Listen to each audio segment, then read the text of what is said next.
Good morning. When my grandmother died, I was 25. It's my dad's mom, and she and I were very close. I've talked about her before with you. And when she was buried, she'd made plans to have the least ostentatious coffin possible. She had a pressed wood box covered with gray felt. And the simplicity of it really struck me because I've been to many funerals in my life, and this was the first time that I'd ever seen someone choose to be buried in something so simple. People told me afterwards they'd seen homeless people buried in such a coffin. She was a straightforward, common sense, faith-filled woman, a real friend and inspiration. Her son, my dad, was very much like his mom. He also was a straightforward kind of guy, and my mom will tell us often that he was an open book, that when her father met him for the first time, he was sold on him because my dad was transparent, and that what you saw is what you got. Those kinds of people are so inspiring to me. They make me want to be the same kind of person, to be the same transparent kind of individual, someone that doesn't have secrets, doesn't live a guarded life. Well, sometimes I'm like that, but many times I'm not.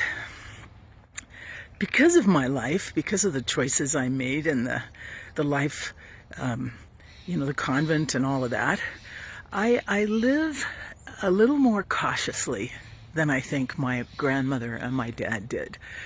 I do have my guard up at times. That's not to say I'm not authentic, that I'm not true and real, but I am very careful about who I share myself with and what I share. And I don't know if that's bad, but I think it has its definite constraints, right? It doesn't always leave you free.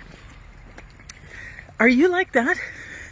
Or are you more like my grandmother and my dad? Are you just really free and open and transparent and really live with great candor? Do you know people like them? There's a real gift to living that way. And I think that in and of itself, it doesn't have to be a goal for us. It's what the benefits are of living that way. And ultimately, I think the key is, why would we choose to live that way in a world that could easily hijack our truth or devastate our reputation or gossip about us behind our backs? Social media does that in very destructive ways. But why would we live any other way? What's the goal here? And it struck me this morning as I was reflecting on what I wanted to talk with you about, is that really wise people tell us over and over again that our relationship with other people forms our relationship with the divine. With the way we interact with one another is the way we will choose to interact with the God who loves us. So if I have my guard up with people, if I am more cautious and less transparent, that may spill into my relationship with God.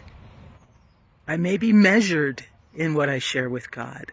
I may weigh what I reveal instead of just laying it all out like an open book. So there's a metaphor for today. The open book. The example of my family. The example of people you know. How much will we share? Can we push ourselves a little further to be a little more open?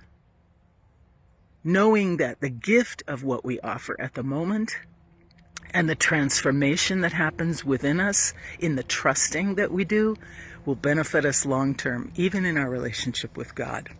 So we've got our homework set out for us. I'll see you tomorrow.